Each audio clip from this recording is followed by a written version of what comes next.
This afternoon we will have our second guest, who is an old friend of mine, an old friend of many of you.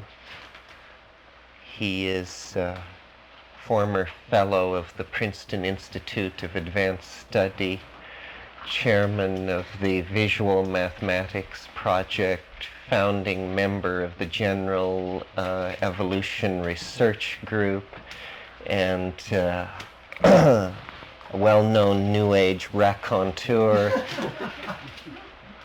Please welcome Ralph Abraham. He knows how the boar ate the cabbage.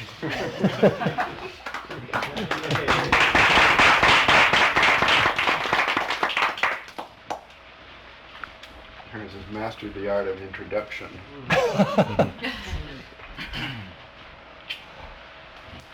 I'll start with a reading from the newspaper today. Nancy Money gave me this. It's a local version, came from here. Yesterday's paper, under Safe Nonviolent Toys for Children, we have The Ultimate Dream in Sight and Sound, and then The Beauty of Fractals and the Order of Chaos. All right. Pass it around. Yeah, this was yesterday's Chronicle, telling people that fractals are going to completely change the world. I hadn't realized that the titillating talk one hears of fractal strange attractors and such was linking all the system sciences to each other and linking the most arcane math and physics not only to each other but to the familiar world of clouds and stock markets.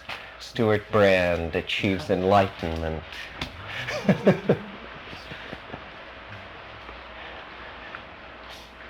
Well, there have been two really popular books that have brought these subjects to the attention of the press and the people.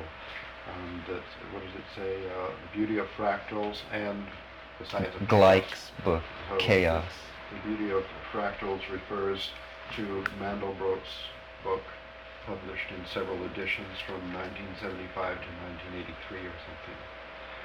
And the other one, published last year, Jim Glick's book called Chaos.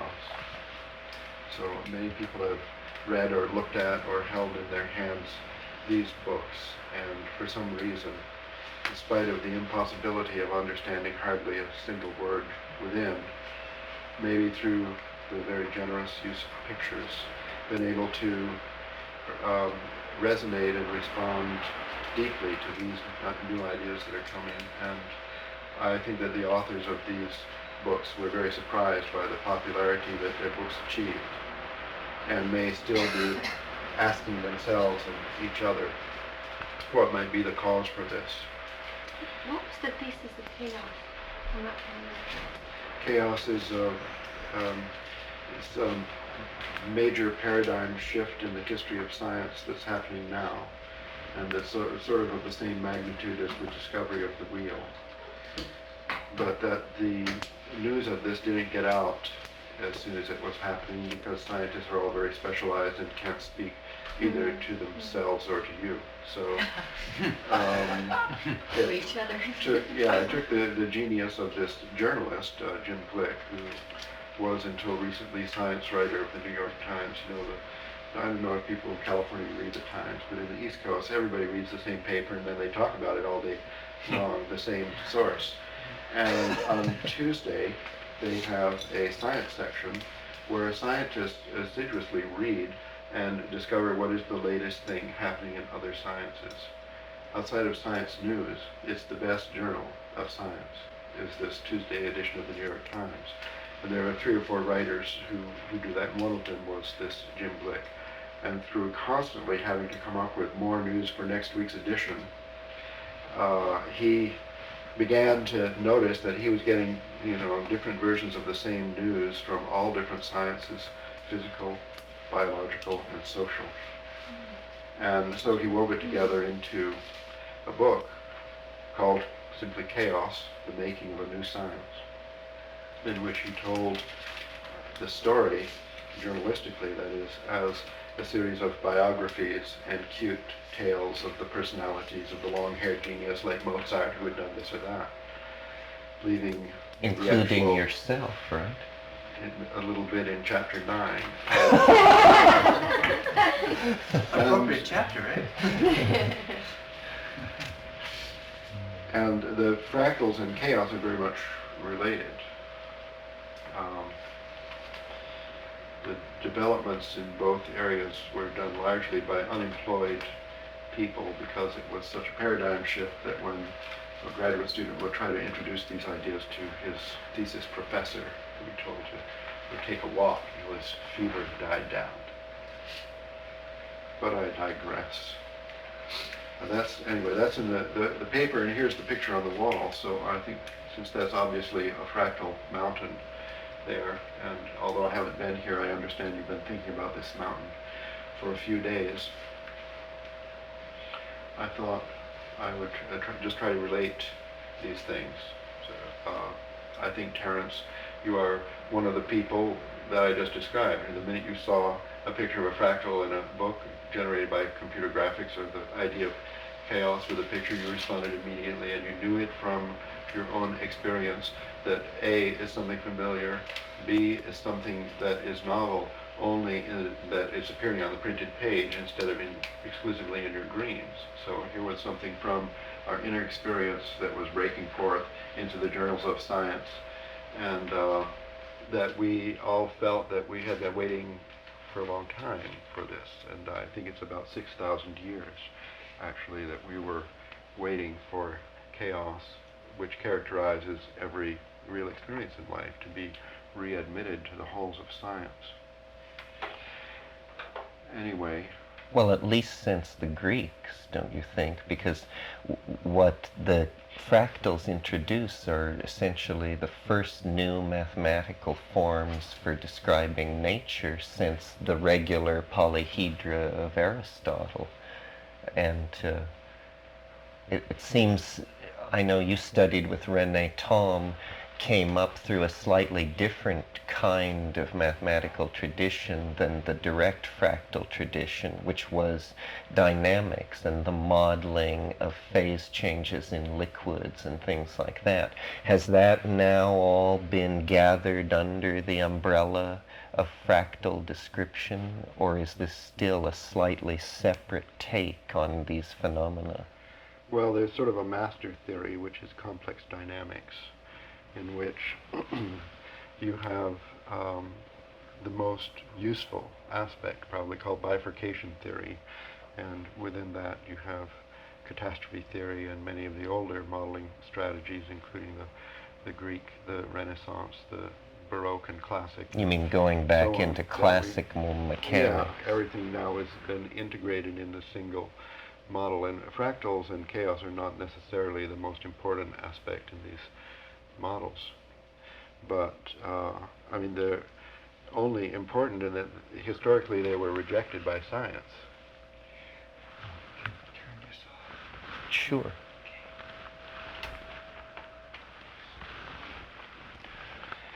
No, wait, you were saying that they were only have become recently important because throughout the history of science they were rejected? Yeah, why did we have them always? Well, wasn't it because they're difficult to calculate without computing machinery? Do you think we would move into this stage of modeling if we were working with adding machines as our best? Well, the utility that we have from these ideas depends on the computer revolution. I mean, that is really the big thing to happen lately in history, and it will make a difference in everybody's life, how they understand the world around them. But I think that the absence of chaos concepts in the science was derived from the repression of the chaos ideal in 4000 BC with the arrival of the patriarchal culture and the importance given to the idea of order, which meant non-chaotic order. So there was a suppression of chaos, which it characterizes every life experience, and technical language developed without any metaphors for it, so it was relegated to the unconscious. So are you equating it with suppression of the feminine, or just saying it happened at the No, same it's just maybe a time? historical accident. There are several historical accidents around the same time. It seems a bit of a coincidence. How about the discovery of writing and the discovery of the wheel at about the same time? I mean, is this weird or what? And there are a lot of other things were happening then. So I suppose that as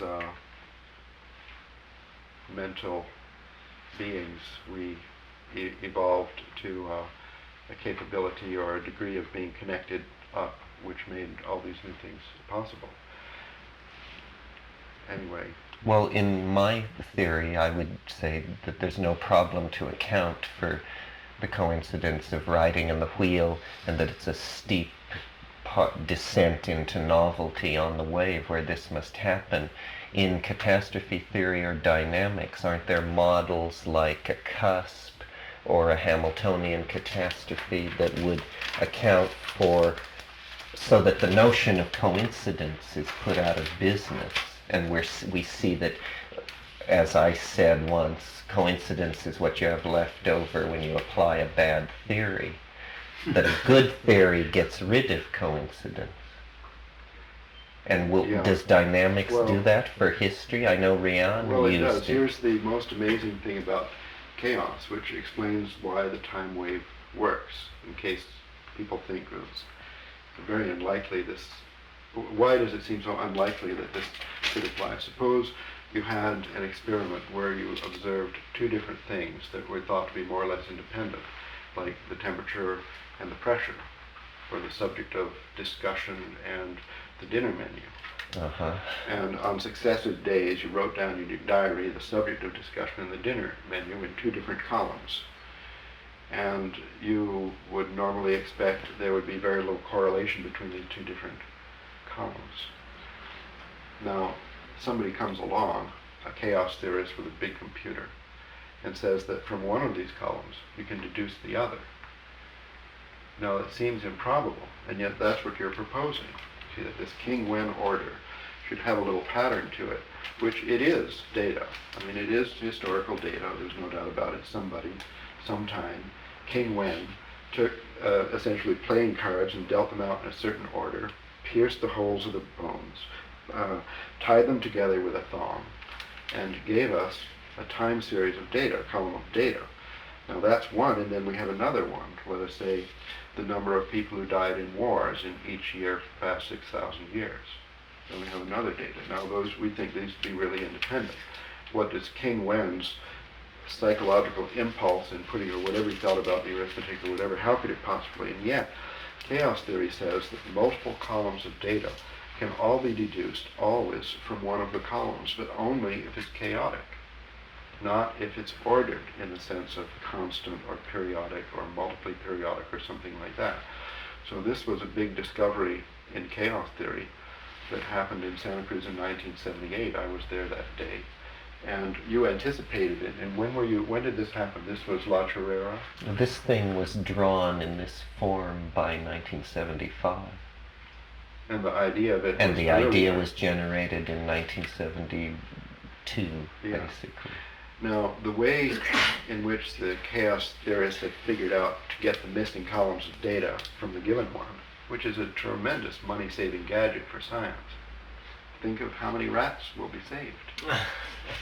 And this is how it's done. It's like so technical, like it wouldn't expect to succeed in telling it to you, except for the fact that it's exactly the same as what you did with the King-Wen order. You go down the column and you subtract, you regard them as numbers by some rule, and then you subtract adjacent ones and write the difference down in the next column. Vindication! Yeah. But then they go on in this way and do it again, and do it again, and do it again, and you make more and more columns. And each time you give it a certain test, which takes a few minutes on a Cray supercomputer. You give it a certain test and it gives back a number where it's computing the dimension of the data as it sits in a higher dimensional space. Like say we have one column of data, and then you take the first difference as you did, and then you do it again, and you got three columns. So each point, for a given time, you got 3 different numbers. We regard them as a point in 3-dimensional space. You got another row, the next row, in later time, another point in this 3-dimensional space. Now we have the data describing the motion of a point in the 3-dimensional space. Now let us suppose all those points lie on a line. Very unlikely. Uh-huh. But in that case, we would have sort of one-dimensional data Right. in 3-dimensional space. Now, it was the conclusion of a theory, but a very arcane theory, coming, believe it or not, from Rene Tom. Another coincidence. Oh, really? And according to this theory, the dimension of the object, as you keep making more columns, then we've got the 1-dimensional space, the 2-dimensional space, the 3-dimensional, the 4-dimensional, the 5-dimensional. We are picturing the same data pulled out by this trick in higher and higher dimensional spaces. But in each case, we then submit the data to the Cray supercomputer, and it comes back with a number, which is roughly the dimension of a plane it sits in. Like if the dimension, the number that comes back is 1, that means even though the figure is drawn in 3-dimensional space, all the points happen to lie on a line. Or if it's 2, they all lie in a plane somewhere. Uh-huh. If it's not a plane, it might be a curved surface, a plane that's been bent. But it could be 2.1. And There's some very important data coming from the weather is 2.1, and the coastline is 1.03, and so on. So you could have a 2.1 dimensional surface in 3-dimensional space. But according to this theorem of Tom, what comes back from the theory is as you keep going in higher and higher dimensional spaces, eventually the dimension of the data as it sits within the higher dimensional space, as computed by the supercomputer, will be the same. It won't increase anymore. So at this point, you've discovered sort of the real dimension of the data. So you could try another 1 or 2, and then we should submit it to the supercomputer and find out what the dimension is. So this is what's meant by that fractals are have dimensionality greater than 1 but less than 2, that they are interdimensional space. That's why they were fractals of called. all dimension, there's 5.7. But they always lie between whole numbers. Well, that's why they're called fractal. It might turn out to be a whole number. Kind of unlikely. That would be You highly also have unlikely. to keep in mind that the computation has errors done with the computer. Oh, that's And then the reassuring. errors have error bars, and the error bars are huge. So even if it says 6.5, you don't know if it's 4.5, 5, 5.5, 6, 6.5, somewhere around there. Like they tell us the dimension of EEG data, like the human brain, the dimension is 6.5. 6.5 is Plus or minus 4. And I this love the precision of mathematics. Well, we're doing our best here. And the heartbeat, you measure the time between beats.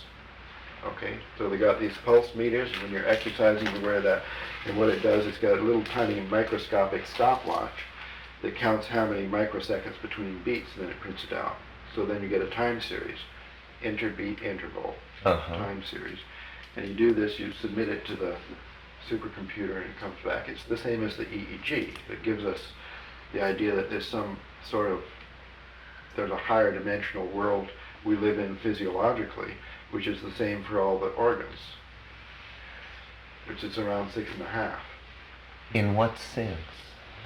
I mean, that we live in a higher dimensional world physiologically. Well, that the time series of our EEG, our EKG, EMG, and so on, all happens to have a certain Periodicity. There's isn't there a Not- signature that looks like a fractal? It looks like what we're talking about. It's a graph that has a definite signature, right? The EKG or EEG, Yeah. EEG. Yeah, either one. But don't they have a certain signature that repeats itself over time? This is the interbeat interval. So if what you're thinking about, there's the P wave, the Q wave, and the RST Right. wave or something. It goes like We're that. not talking about that. Now wait. Then you go up and you get this like the S wave or something. You got this like sharpest, highest peak, and then it goes down and then it repeats itself. Now Okay. measure exactly the time between those big peaks. That's which are what we the call piece beats. of data. It's That's not the beat. exactly the same each time. It wanders around a Uh-huh. little bit, right? Because the pulse is 60, you wake up in the morning, and then you get up and brush your teeth, it's 70, and then you go to work and it's 90. You know. So the distance between these peaks is always changing. very erratically, of course, because nothing could be, but a measurement of the erraticness of that is some sort of geometric character of a person. And it happens to be the same pretty much between people. Like hearts are heart-shaped. Okay. Yes, on the bottom. Yeah. I can see it if you turn them over to the side. This is a plastic model. I'm not telling you the real heart on this, mind you, but you turn it upside down, you can see there's a definite heart shape there. I was blown away by that the design. Yeah. But the point is that it's generalized, and Yeah. that the data is generalized, that on all levels one heart is more or less like another. That Now I'd like it, to bring this back to coincidence. Okay, we're talking Right. about the coincidence. Just for one example, the coincidence between the discovery of the wheel and the invention of writing, or another coincidence, any relationship between the fractal mountain of the King-Wen order as drawn by you and some historical data. So this coincidence could be regarded as the order of chaos intrinsic in a data stream. The parallel data streams, this is only true of chaos, it's something about chaos, that the parallel data streams are actually somehow found interwoven in the one data stream. They're already there, so you're wasting money to go out and measure all these different things which are going to have the same characteristics anyway. But they don't look exactly the same. The resonance, the shared characteristic is a chaotic attribute. That you need supercomputers, and anyway, you need computers to draw them so that you can recognize the order in the chaos.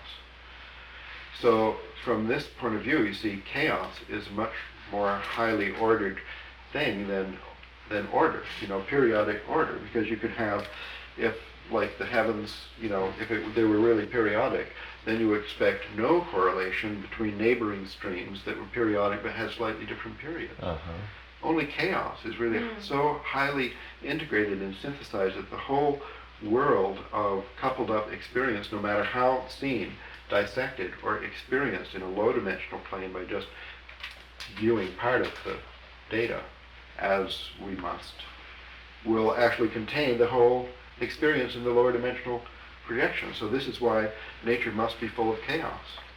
It's the only way.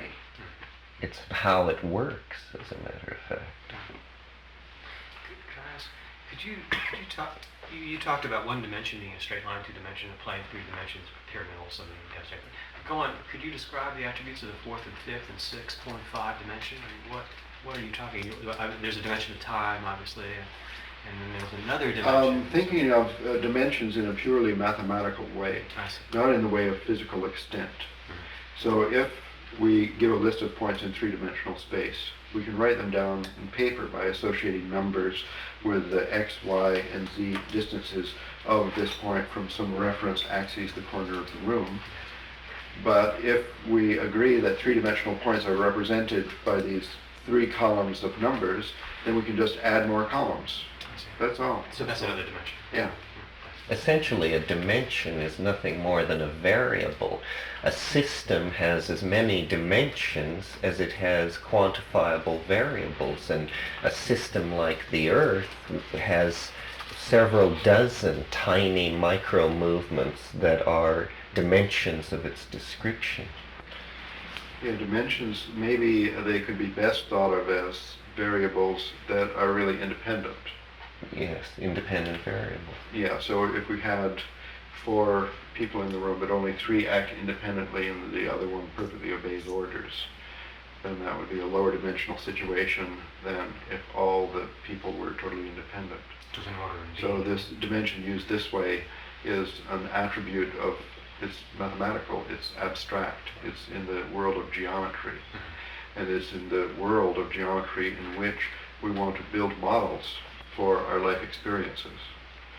And the purpose of building the models will be to understand those experiences, to be able to use the model as a map for the sake of navigation, to get from situation A to situation B without crashing, falling into a cliff, going broke, or whatever. So these models, as soon as the situation we're trying to understand has a sufficient number of independent actors, as it were, then it will take a large dimensional model to understand it.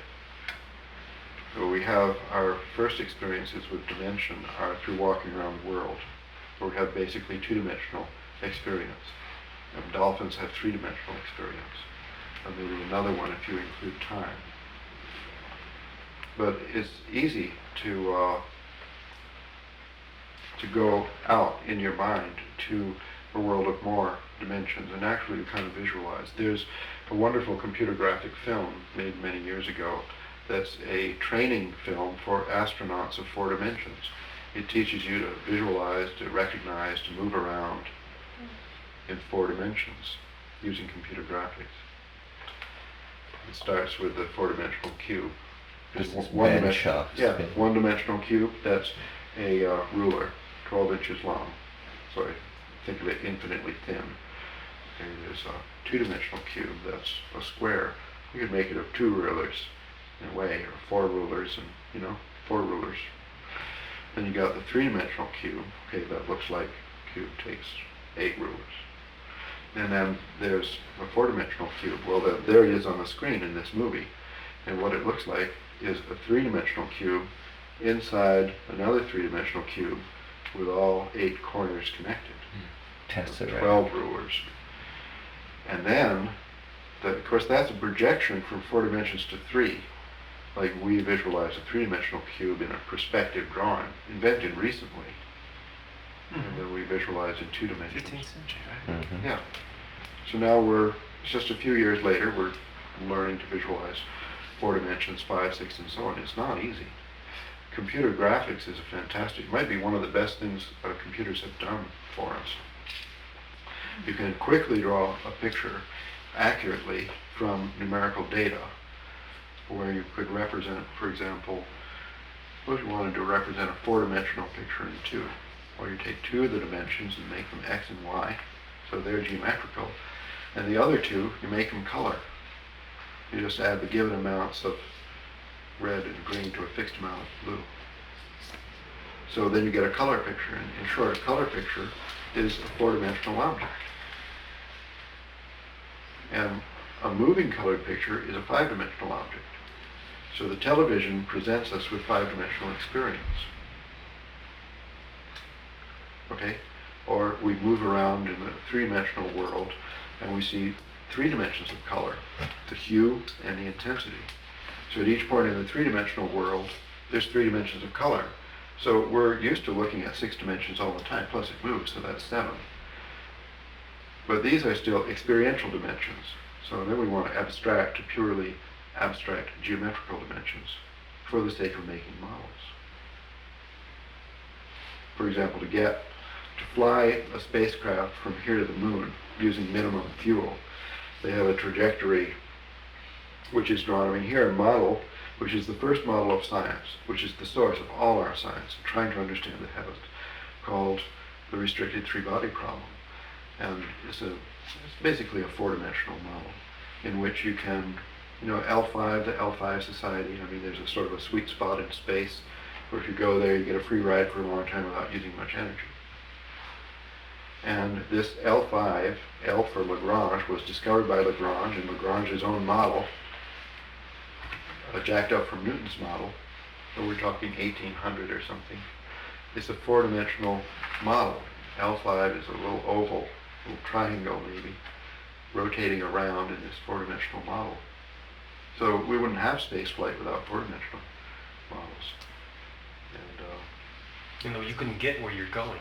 couldn't get where you're going, maybe by accident, but to take command in a limited way, or to, let's say, increase the chances of getting your wish, then you need models. And since the world of experience that we live in, which we most desperately need to understand the behavior of complex systems like the ecological system, the global political system, the system which includes the biosphere and the sociosphere, Gaia, complex system, will have many dimensions. So we have to master navigation in a 100-dimensional world in order to actually have a future, and because the world we're living in is that complex. So that's one reason why chaos theory is important. But it just, as the technology of chaos theory broke out in the last decade, there we were astonished to see that in one of its most important techniques and applications of chaos theory in all the sciences, including the arms race models, and the political sciences, and social science, and psychiatry, and so on, this technique inherent in Terence's work several years earlier is actually the key idea. What a nice thing Did you to know say. Well, listen, Ralph, how closely does this also cover the theories that Jansch and Prigogine and these people advanced about perturbation of non-equilibrium systems to higher states of order? Or is that a parallel explanation for nature and dynamics? Well, these people were all trying to visualize at that time in the early 70s how science could accommodate itself to the real world, to complexity. They were trying to do this before chaos theory had really broke into their consciousness, at least. So they sort of foresaw a transformation without having a clue about its mechanism. Meanwhile, these other people were coming forth with a mechanism, and they had no clue about its application. It's important in the various sciences. About as far as they could see is that they would be able to understand fluid dynamical turbulence. That means you put the pot of water on the stove, and when it boils, you've got turbulence. And science has not been able to understand that at all before chaos theory. So they thought, oh, big deal, you'll be able to maybe predict the weather for 4 days in a row instead of 3 because of having chaos theory. But other people, visionaries like Prigogine, Jansch, were able to see that what would be coming, what they expected would be coming, would allow us to outgrow the traditional bounds of science and come to understand a little bit about our biological and social environment through the classical Greek technique of modeling, of map-making. And I think they were very far-seeing in that, and their hopes probably will be justified, but not yet. I mean, so far, what we have next month, in the second week of January, the annual meeting of the AAAS, American Association for the Advancement of Science, august body that publishes the journal called Science. It's a magazine, the name of it is Science. These people have a copyright on the word science. And their annual meeting... I never thought of that Yeah, they before. copyright science. It says so on everything. Well, And can you define the dimensions, like first, second, third, fourth, fifth dimension? What do they actually mean? well, they're like independent actors. So if I'm moving around on the floor, like in the plane, then you agree that my position is a two-dimensional thing. But suppose I also turn this way and that. So, but I'm always standing vertically. But wherever I am, there's an X and a Y, that's a two-dimensional. But then I can also rotate, so that's a third dimension, okay? Now, suppose the two of us are dancing. So then we can both. So then I've got an X and a Y and an angle of facing, compass point, and you also. So that's 6 dimensions. And this is just an example, not what the dimension is, but an example of a 6-dimensional system. And we can watch people dancing, and we can grok it instantly, and we can imitate. So obviously, cognitive apparatus is very handy with 6-dimensional or maybe 12-dimensional movements, trajectories, remembering, seeing the pattern, grokking those are just examples, and dimension, as I say, just plain mathematical dimension is sort of an abstraction of that. It could be those dimensions, or automobile driving, there's a 4-dimensional problem to steer around town. Yeah. Well, Ralph, one of the things, what we've been mostly doing here is we've modeled many different kinds of processes, but the meta model or the meta data field that we keep returning to is history. What is the dynamics version of history? Ah. How did we get from the Stone Age to the present predicament? Well, dynamics or any kind of mathematics as it's applied in the different areas of thought is usually making models. At least this is one way to look at it. Other people, they may have some other idea. Plato thought that circles were sacred. So he wasn't willing to use an ellipse to model, something that was obviously an ellipse because it should be a circle because it was sacred. Maybe if it didn't try to project a circle in the sky and you didn't see Mercury moving in a circle, then you could add a little circle moving around the big circle. So it's just a reinterpretation maybe of the modern period where we look at the whole of science and mathematical applications in the various fields of thought and say there are models, and that's what the Greeks called mechanics. Mechanics meant model building. So history is an area. So well, let's go for it. We'll try to understand history. We'll make a mathematical model for it. That means we would build the model to suit the data. So however you saw history, in a lot of history books they only talk about wars. There's king lists and there's wars. King lists and wars, right. So that's sort of looking at history through a filter, right? Or if you ask Shakespeare for his version of history, then you have these love affairs, you have people imitating other people and jokes. And so that's kind of a richer description of history. But from the simplest application, you'd give the data set of anybody's view of history, and the mathematician, the good mechanic, will build a model for it.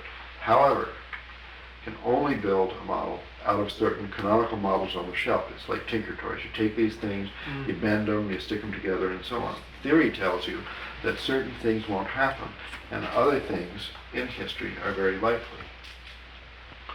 So after you have the experience in building models in a lot of different sciences, if you then look at history, you'll immediately expect certain, favorite models on the shelf that you've got a lot of mileage out of, and you've been able to please people very much with what they will do and this and this. And you go to those and you say, well, how would this do? So there is more than fitting a model to the data in the application of dynamics to history. There's also suggestions of new ways to look at history, to fix up the columns of data so it makes a more complete representation and so on.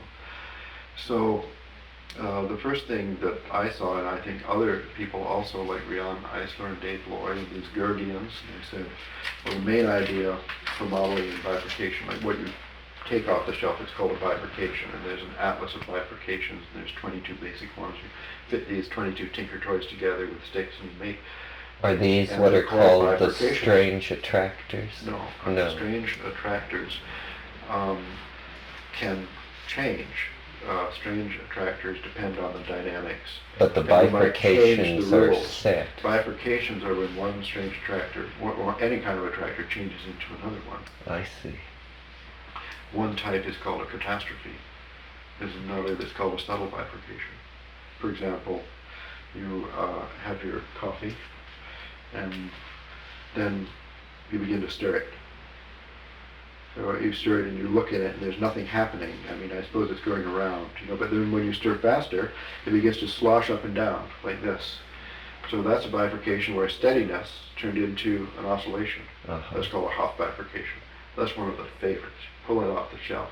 Almost always, if you had something standing still, you could do something to it, make it start oscillating. Then there's another one where the oscillation changes into chaos. Like this curve might have been smooth and go up and then go down and then come back up to exactly where it started.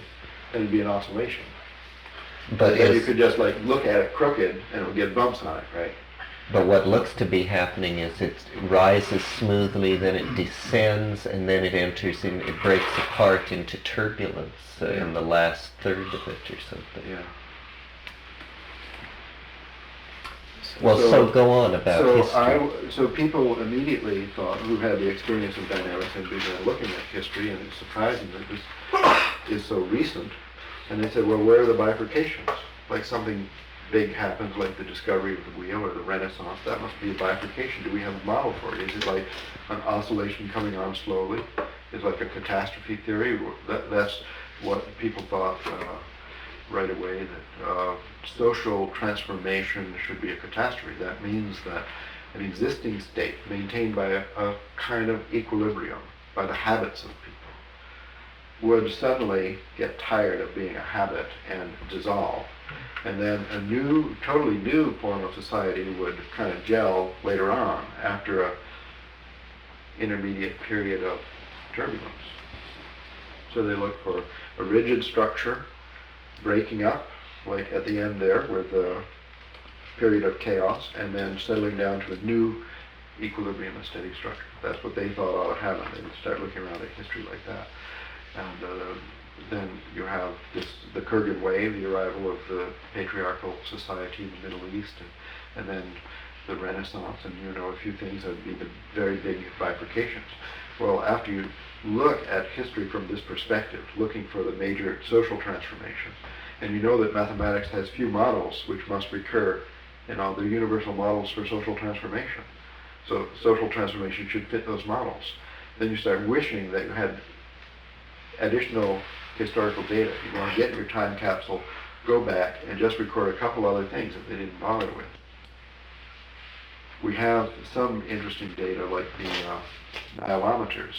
At the height of the Nile, and annual flood was carefully written down for thousands of years, were measured with Nilometers. And there's two kinds. There's rigid absolute Nilometer, which is a stone structure, kind of observatory built on bedrock, and then there's floating ones. And with combining all the data from the floating ones with the occasional data from the rigid ones, we get this time series going on for 1,000 years. Now there's some important historical data, besides kings and wars, and the number of people who died and so on. What about the weather, the floods, and what kind of planting was accomplished, and how the mating season of the horses went? I mean, horses have been very important in history, and yet in the typical history book doesn't even mention a horse. You have to use your imagination to know that until automobiles, that London was submerged in literally several feet of manure, and that they had a terrible smog problem caused by flies, and that you couldn't see your hand in front of your face because of the flies. I mean, it doesn't say this in history books. So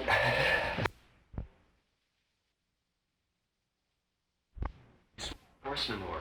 Just before someone actually projected this, just before automobiles became possible. Yeah. So they solved the horse manure problem, but not the bullshit. Horse manure problem became obsolete. Yeah. What about the tree rings? Are they good data to... Yeah, tree rings is just the best possible data. We have 8,200 years at the moment of continuous tree ring data at the University of Arizona, where it all started. And the oldest trees are the bristlecone pines in the Bristlecone Pine National Monument in the White Mountains, not so far from here. It's better than radiocarbon dates by a mile. How many years?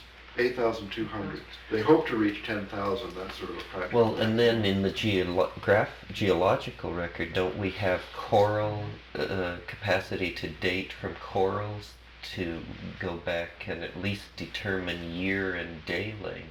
Yeah, so it's very difficult. Oh, it's tricky. Yeah, like the latest measurements, there are 3 cores from the Indian Ocean that give temperature proxy data. That's different radiocarbon, different radioactive isotopes of different things, proxies for different stuff. So basically you get 2 columns out of geological cores, the date and the temperature.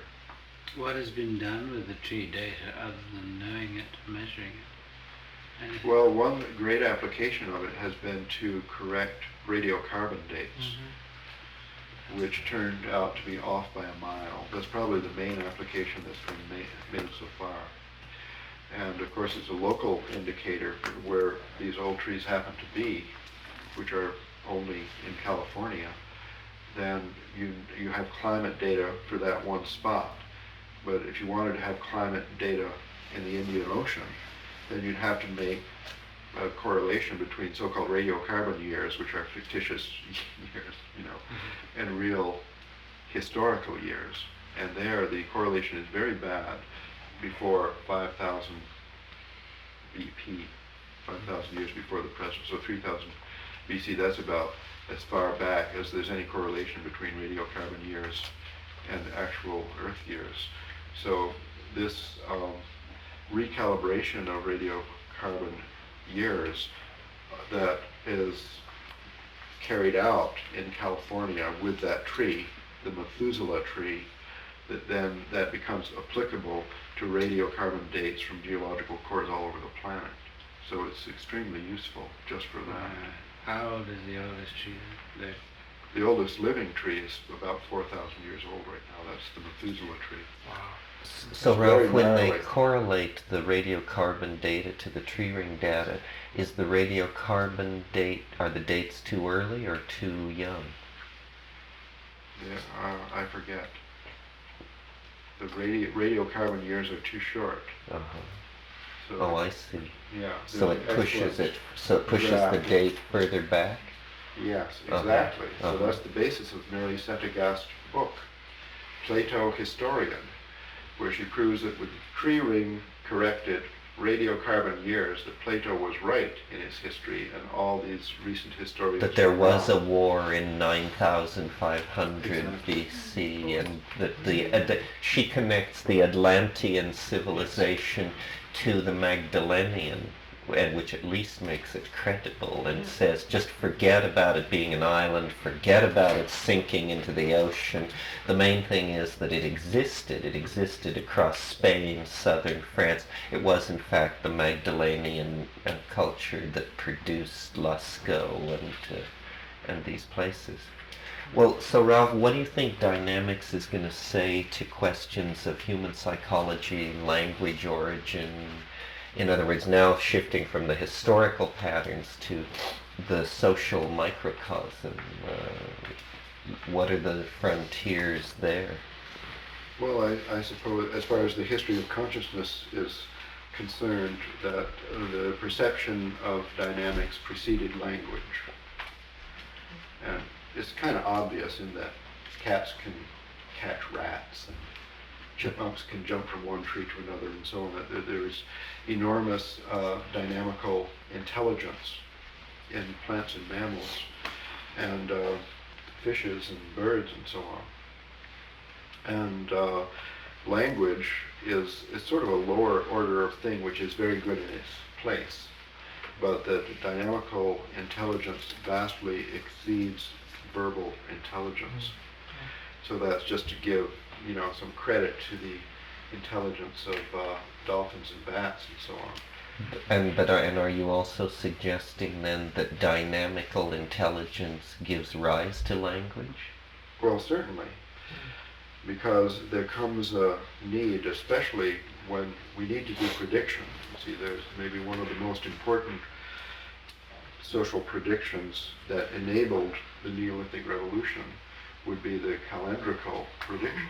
When is the Nile going to flood? When do you have to start sprouting them in your, I don't know if they put them under the pillow in bed or something to get the sprouts started in the cave, and then to move them out. And the timing has to be very good or the crops will fail. The seeds would be wasted. Seeds are so precious. So sensitivity to planning is what you're saying, dynamics Well, is in that you sense. can't have a future To timing, without I mean. having a past.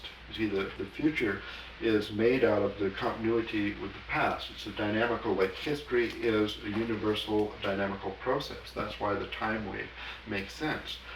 And through the perception, the cognition, the understanding, to grok your history means to be able to interact with the future, to have a future. So that to be ignorant of the past makes prediction impossible, and therefore makes survival impossible. And our ecological problems now are based upon the totally ignoring the past and making no attempt to make predictions on the basis of the worship of science, the ignorance of science of things chaotic, the impossibility to either grok the past or project into the future, either in the climate, the social sphere, in the relationship of two people, in love, in a nuclear family, in planning a business, or whatever. That by hindsight later on, all the decisions that they made always seem to be so stupid. So I think that the chaos revolution means a lot more to science than it means to ordinary people. Yes. And that the science is getting back onto the bandwagon of ordinary life with the rest of us. Oh, that it's saving science. And That's it will great. decrease the chances that science are going to destroy our future by misunderstanding the past. Brilliant. That's brilliant. It's making science sane, in other words. By It's- putting it in the- touch. the That chances with there, the chaos. That opportunities the there- pathological assumptions are beginning to be reversed, Exactly. is what is being said. Yeah, and these assumptions going back as they do, 6,000 years we've been on this particular wrong track, is going to take a while to get out. And in the meanwhile, there may be martyrs. Oh, good. Well, I started to tell about the AAAS who have copyright the word science. Yes. And I didn't finish the story, but they're having their annual gathering of the 25,000 or so lemmings in San Francisco in the second week of January. And there, for the first time in recorded history, scientists will actually talk about chaos in a meeting on this level. About a quarter of the talks are about chaos in all fields, arms race models, psychoanalysis, and so on. So some major paradigm shift has hit, and somebody, somehow, it's been arranged, it's been projected in such a way that if you don't know what it is, you're completely out of it. You're embarrassed. You couldn't get a grant. You know, you won't have any lovers. You know, it's like You don't know the buzzwords. so people will have to at least pretend to get with it, and so we see this fantastic. See, Ralph, you're saying that ignorance is based on misunderstanding the past, but actually, it seems to me that it's more like denying the present, constantly denying the present experience, and continuing in some kind of embedded, concretized preconception of how you want it to be, denying again and again every moment that what is happening is Yeah, no, I wrong. completely agree that Right. once you have a form of blindness, Yes. then you're blind to whatever it is in the past, in the present, Right. and in the future. Right, and you're building And- models on this ignorance. Right. Yes, and all of these chaotic phenomena, which are so familiar to us in everyday life, are somehow relegated to the unconscious, because that's where they go after the denial of the conscious. Part of the conscious denial is based upon the weakness of language and not having any words for this, not even hand waving. I mean, there's somehow you just can't do it. And I think that one of the main values, the virtue, the importance of the computer revolution is giving us an extension of human mental capability, just the little teeny tad, so that we can make accurate drawings at the push of a button of this, you know, extending our symbolic language into the chaotic and giving us the capacity to show these pictures to each other that we Right. can't verbalize or anything. The closest thing we've got, I think, to this kind of thing is music and dance. Right. Right. In society. Yeah, So, excuse me, I want to mention at this point that much of the continuum work is deliberately creating a perturbation in the nervous system so that it has to reach deeper into itself to take in that new information and establish a new order. So it's very, when you said singing and dancing, but it's the unusualness of it, the novelty of it. Yeah, you have to do some trick to cheat the conscious out of this repression of the nearly all and everything, and in order to give validation to the actual experience. Is this music and dance for people to watch or to actually do themselves? Let's do it. To do. Let's do it. Oh, this notion of the public is very late, don't you think?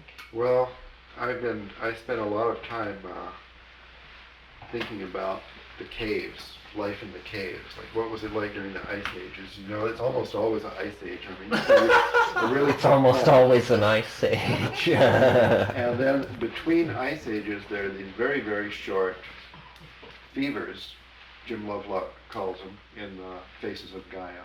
The planet gets a fever, and then you have a so-called interglacial, which just lasts a short time, and then you're back to normal. So last 30, 40,000 now years. in the Holocene. We're in the middle of the Holocene interglacial, which shortly will end. We've seen 10, 12,000 years of it. We got 10, 12,000 years to go probably, and that'll be that. Another 100,000 years of ice. I thought, well, what is it like? I was born in Vermont, okay? I went there for Thanksgiving, and they got winter there. I couldn't believe it to come back here and find it wasn't not a trace of winter. You know, they got Right. snow on the ground, Right. and I felt so good there. And I thought that it's considered a bad climate. Days are short. It's dark. The sky is always either gray or black. If it's gray, it's daytime. If it's black, it's nighttime. Gray or black. Sounds wonderful. But there are such beautiful colors of gray, and I felt so privileged that I was born in this. You know, it's like 40 below zero in the winter there, and so I got to experience the fact that life can be extremely pleasant in an ice age. No problem. You just sort of adapt to it. So people about music and dancing, there was a lot of time was spent in the caves. The winter. I mean, you're in there. You got the woolly mammoth hanging out near the entrance where it's a little colder. You go out there, then I could whack off. I mean, I don't know. They had ways of surviving the winter, and then what they did in my fantasy of life in the caves was a lot of singing and dancing called rituals. I mean, why do we sing in church? Who invented that? Is that universal? All cultures, all planets? That in church, that the ritual, or whatever passes for your, interaction with a spiritual presence, would involve music, singing together. And why is that? sonorous So- sounding is So perfect in the in cave, caves. the acoustics are very good. They got these domes, and I think that people lived in small caves. This is known from archaeologists. They lived in small caves. They went to the big caves for parties. Yeah. And that's why the caves have got the paintings all over. The big caves have got paintings all over. And the small caves, they ain't got nothing, because you go to the big cave, the ritual, the paintings are in a certain tableau, which makes a space-time pattern and tells a story that does something to your brain, which is part of the singing and dancing. So the dancing, the floor, they've got footprints in lava on the floor of the caves that prove that people were dancing. The steps. Footprints in lava? How does that? You mean the lava was molten? Well, the dust, I don't know. No, it's It dust. wasn't- It's dust, it but was it's volcanic and it dust wasn't dirt, and that it crusts together. Oh, I see what you're Yeah, saying. yeah. They, okay, the two-step, the Cro-Magnon two-step.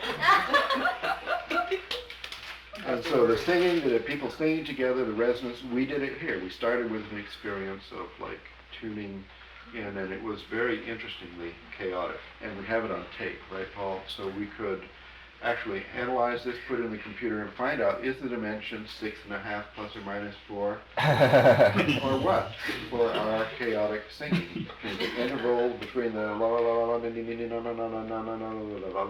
it's like extremely irregular, but somehow harmonious. And I think that the harmony of chaos, this is what Pythagoras missed. Okay, Pythagoras was the great pioneer of the old order, the restricted order. And chaotic resonance is the frontier today. It is the chance of understanding our experience on a new level, a higher level than has ever happened before, because of making integral and fundamental use of computer revolution, computation, supercomputer power coupled with computer graphics, which might result in a single picture in this book advertised in the newspaper article, which is still going around, I suppose, that after you have seen one of those pictures, your interaction with the computer revolution is personally over.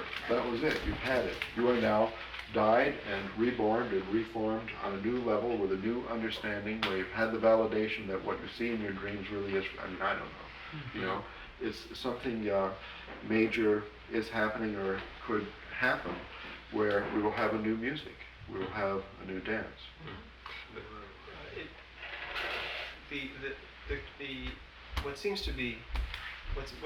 What seems to be happening is whether Terence derived the wave, but the wave was happening anyway, and whether even if no one derived it would have concluded itself just the way we see it here.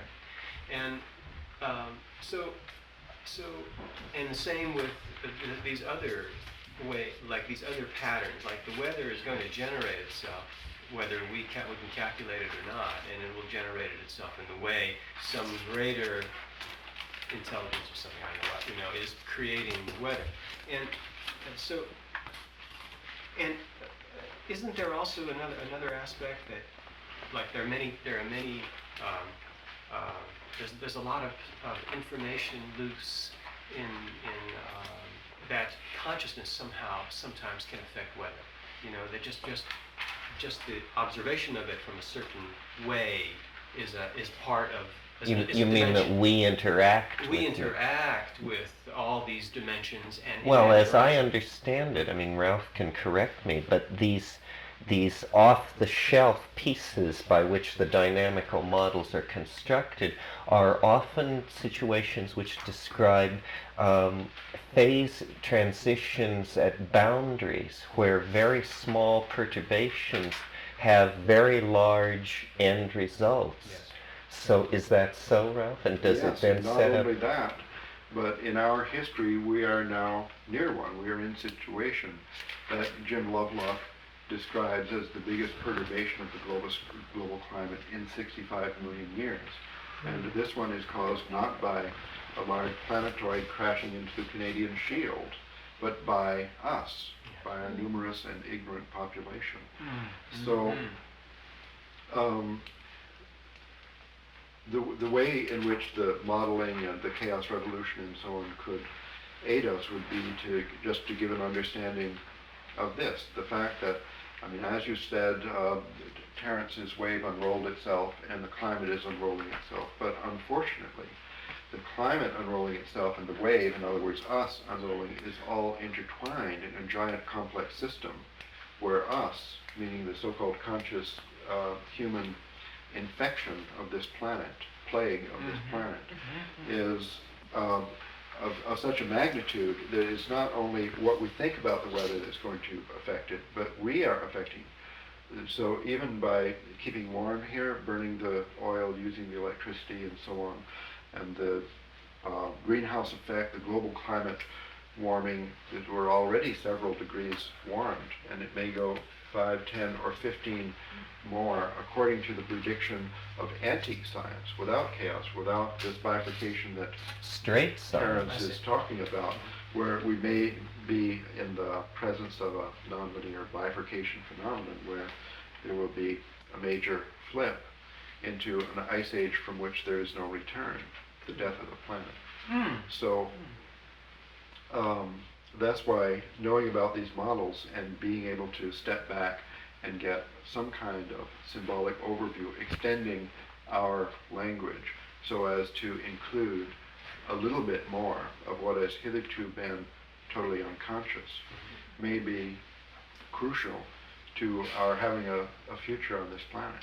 So, understanding chaos then may awaken the priests that essentially drive technology, which are the people at the very, very highest levels that can, because these computers are only talking to these priests, and the priests are talking to the government saying it's okay to make all these Minuteman missiles, and it's okay to do this, and it's okay to test the hydrogen bomb on Anahuac, and it's all right. It's only going to create a small local phenomenon, But so really, what we seem to be saying is that by noticing this, what shamans have always known has been forced to be absorbed by the advisors to the oligarchy. That's kind of what we're saying. You mean that the Earth is a whole system? Yes, right, and you cannot simply take or do whatever the hell you want. Yes, I guess that's what it takes. These people don't believe anything but numbers. Right, so the computer. So finally, here are the numbers, Right, it's like, don't spend money killing rats, but you have to spend $1 zillion to make a Cray computer to tell you not to spend money to kill rats. Well, I understand the World Bank has exerted itself finally to stop the destruction of the Amazon jungle. And yes. that is because their prediction based on global climate model, similar to the nuclear winter scenario, that ran on the best supercomputers simultaneously in Colorado and in Moscow. And it gave them to believe that things were connected up in this way, that they would just lose a lot of, interest. Right. What a hero to emerge to save the situation. I wouldn't have expected the World Bank to, to be the one to It's do that. bad publicity. They finally realized that they were going to be tarred as the villains because they were financing all this capital investment in clearing the rainforest. People blame the Brazilian government. Where do you think the Brazilian government gets the money for these billion-dollar land clearing schemes? It's these weasels in New York and Zurich. And they finally realized that they were going to be pinpointed ultimately, and then quickly changed their policy. Right. But that's all right. I mean, I don't think that people are going to save the world out of high-minded motivations of decency and dignity. They're going to save the world to save their ass. That's right. They're going to take their hand out of the fire. That's all they're going to do. But that's sufficient motivation because the system is integrated, and to save themselves, they must save us all. Any dream they had of going off to L5 and letting us go down the tubes turns out to have been woefully premature. Right. So we come to a realization. We come to an experience where the Cray supercomputer has had to inform the oligarchy and their advisors, the priestcraft of scientists, that it's still. There's only one rule, which is do unto others, because the others are you. It's still one rule, and no one can remember this one rule. And like everyone tries everything, but to just follow the one rule that we have. That was a great short television play. I don't know if you ever saw it, but the world is in flames, they're going crazy, the scientists are slavishly entering data into this enormous computer, the rulers are wringing their hands in the wings, and out comes the answer, do unto others.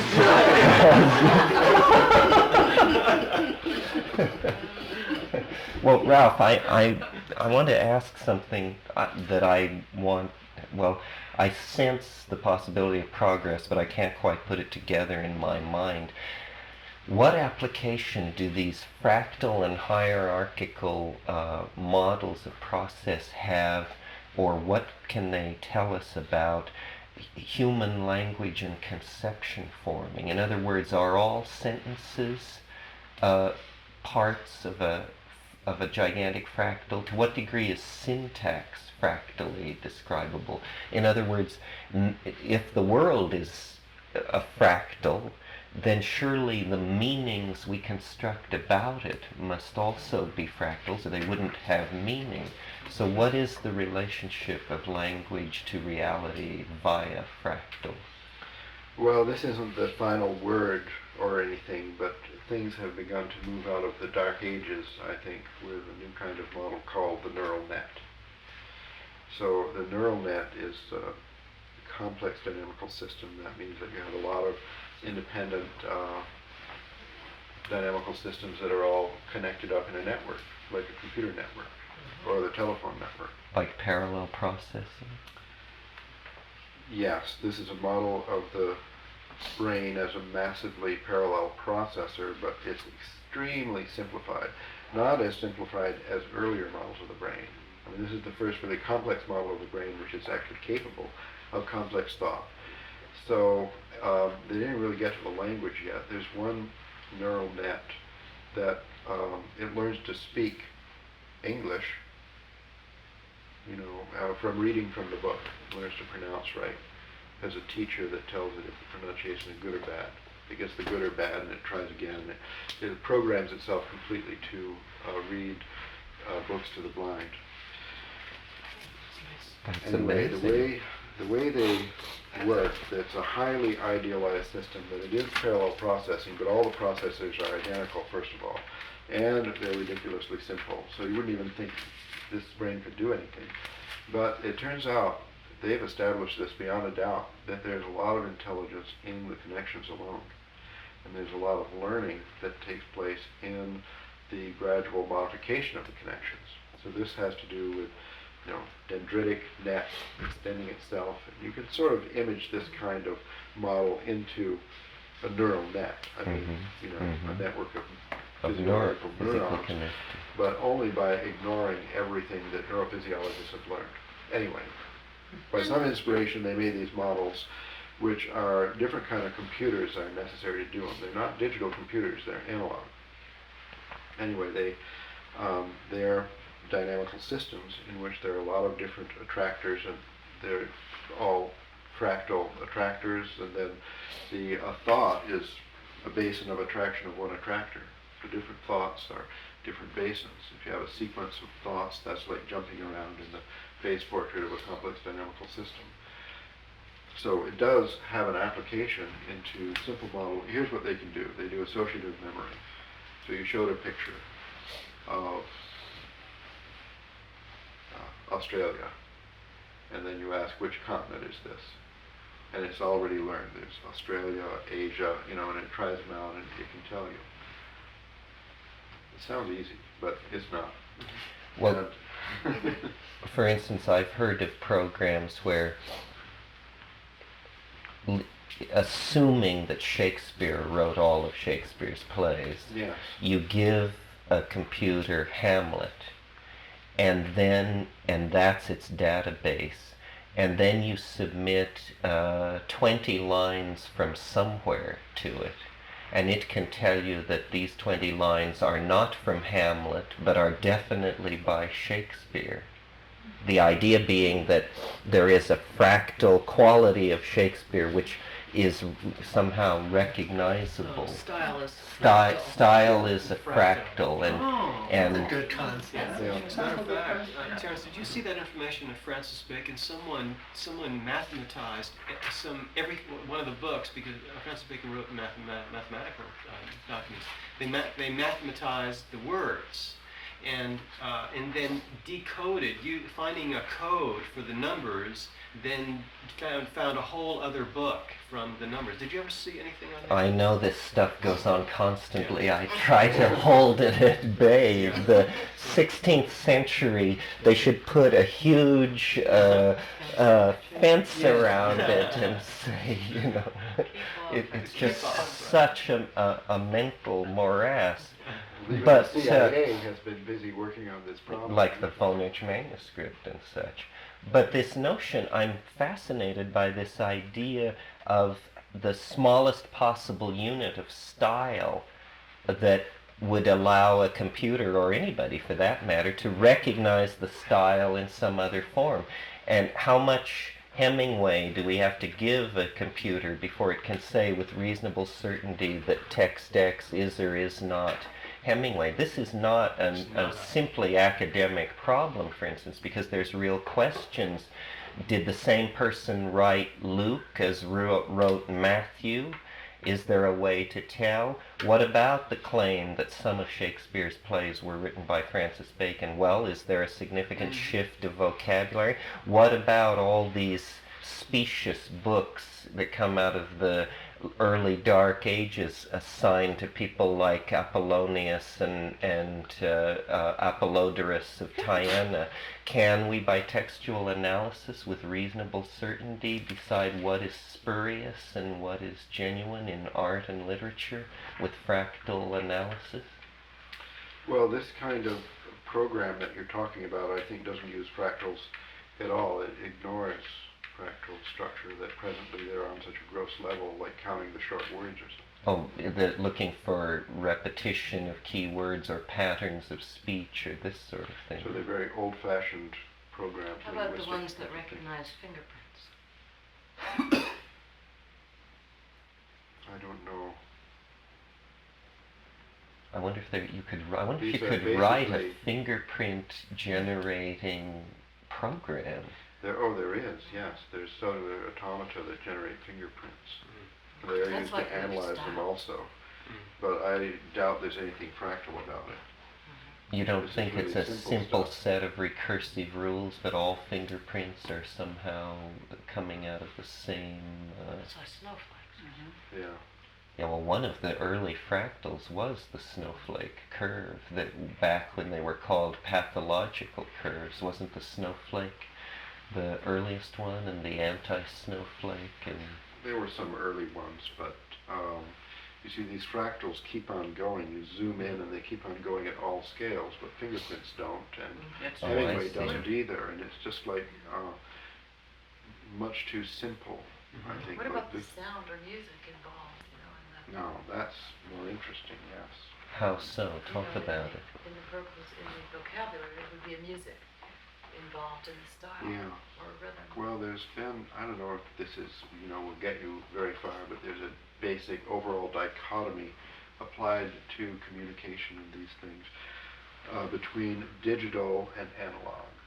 Like there's von Neumann, that's digital, and then there's Norbert Wiener, that's analog. You see, so when you analyze the letters, the words, you look them up in a dictionary, that's digital. I mean, it's maybe not really digital, but we call that digital, discrete, finite, and so on. But when you listen to the sound of it, when the person is saying the words, and then you have these infinite gradations of frequency and volume and attack and decay and gesture and so on. So there is the continuous in the sound instead of the discrete in the written language. So in the discrete world, there is not much to get excited about fractally speaking, but in the analog world, there's nothing else.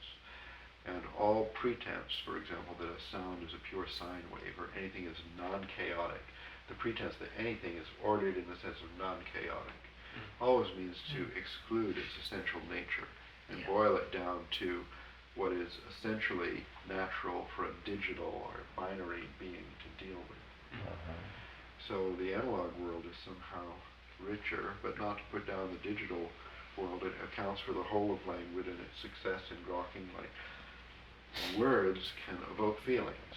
And therefore, these finite symbolic representations do actually succeed in communicating essentially infinite, continuous, analog information like feelings. I mean, somebody will read a poem and then you cry.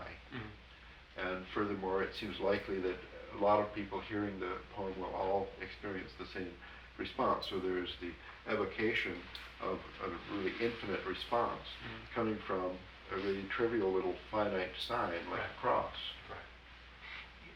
What seems to be the implication of that is that someone coming out of a dreamtime experience that has some language, sings a song, like Terence is basically a bard.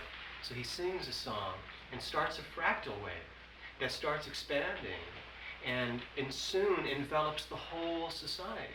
And I think the strongest example of that I can bring to the discussion is you speak about the Albigensians as being like the first hippies, kind of, just wandering around. And of course they're crushed. But before they were crushed, they created romantic love in their songs, which was unheard of. It was not ever heard of before. The idea that you could love an individual, that it wasn't a Madonna in the sky, but it was Ethel, it was a goddess. Eleanor. Eleanor, right, and Beatrice, of Dante and so forth, and all of Shakespeare's heroines, Desdemona and so forth, that this one was the goddess. That fractal is what we are still riding on, and has what made us human. This notion of human. memes, ideas as competing entities like genes. Fortunately, Ralph is an expert on the Albigensians and the troubadours. And well, maybe this would be a good theme to end on. I think the Albigensians are not the first hippies. The Albigensians are basically a Cretan revival, which was the preceding wave of the, what does Rion Eisler call it? The andro... Shalonic? The Gailanic resurgence. Yeah, the wave, Gailanic GI wave. resurgence. So since the Shalonic, the patriarchal repression Of is part of this thing with the order and the chaos, you see. So the chaos, the real experience is denied and is is Right. displaced into the unconsciousness on the level of an entire culture, even a planetary society.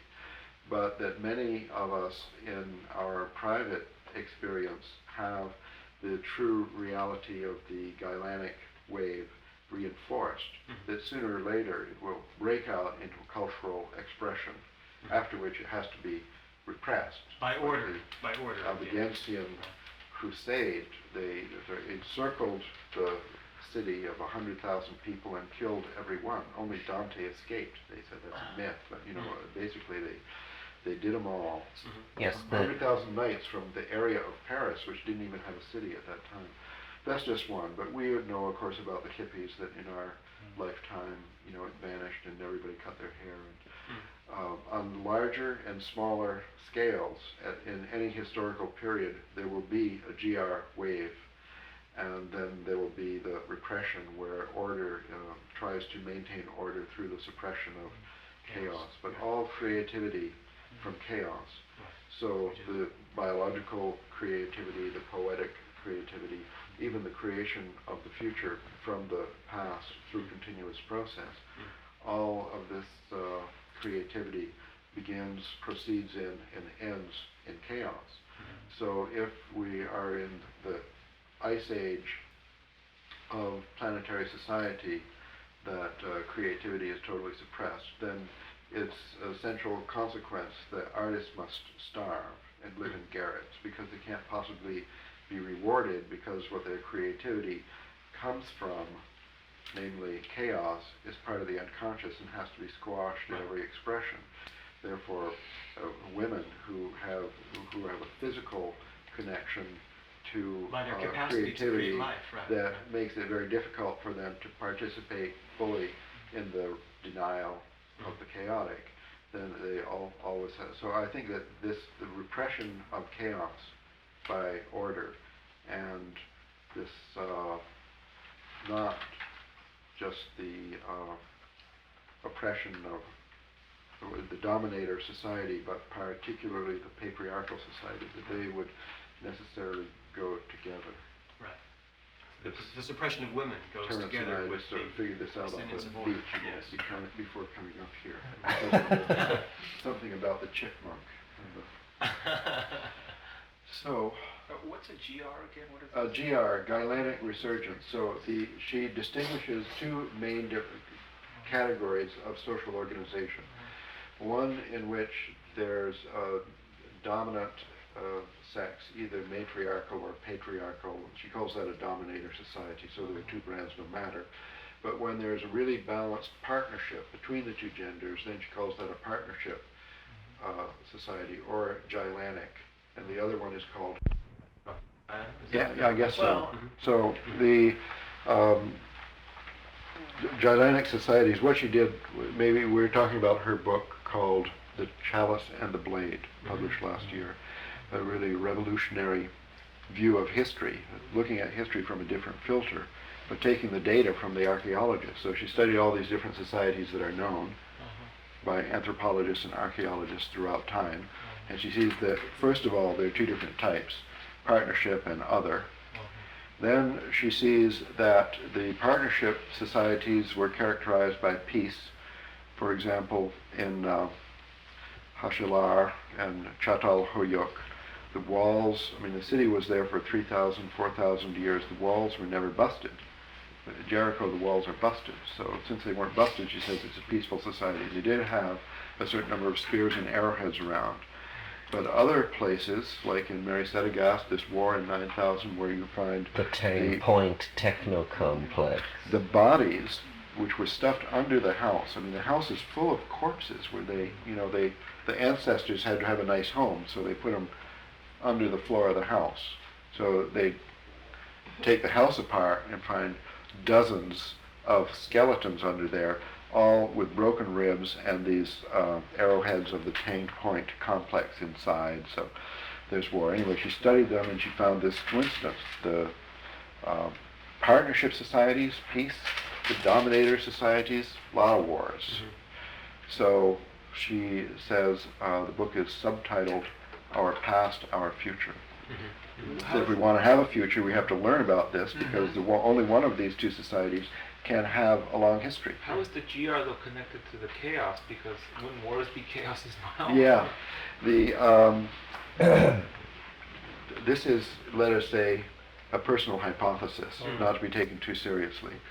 As visualized by Rion Eisler, the two different societies were kind of steady state equilibria, and between them, like when the Kurgan waves, the no coincidence, on horseback with chariots with wheels, the superior weapons coming from wheels came with the patriarchal society, and they then she saw that transition from the preceding Gaelanic society to the superseding dominator society as a temporary period of chaos between two equal. But I'm making this suggestion to think about. When you read about the most recent, in fact, the only historical Gaelanic society was Minoan Crete.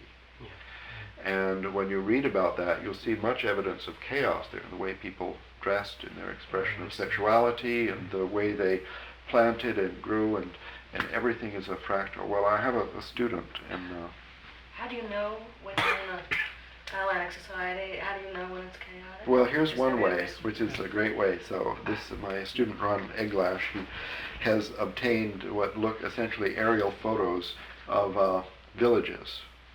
And in Africa, there are villages where the houses are round and there's different sizes, and they're all over. And you just look at this, and it is the city. The plan of the city is a fractal. Okay. On the other hand, New York City is not a fractal. It's ordered, right. Yeah. So that's one way, is you just look. If there's anything left to look at, look at the architecture and the city planning and the music and the poetry, whatever you've got to look at. And you say, is this more like static order, periodic order, or chaotic order? What is the nature? And there I'm making a conjecture. If you look at a lot of stuff, which I can't say that I've looked at because I don't even know a way to find it, but I keep looking, and these students are looking at aerial photographs and so on. People are measuring the fractal dimension of the galaxy. They have data where telescopes, and there's so many galaxies. Fractal dimension of the universe. What is the density of galaxies? So in the urban revolution, that's a time after wheels made it possible to isolate where you lived from the garden. So after wheels, cities started. So there was an urban revolution, which we're still in, where everybody moved to town. And there were really a lot of towns in certain periods. And in the Italian basin, people have made maps showing all the towns that archaeologists have discovered, measure the distance between towns. It's very fractal. Right. Yeah. Whereas when you take a airplane trip across the United States, and it's amazing that from the great height of 5 miles or so, you can look down and see city streets.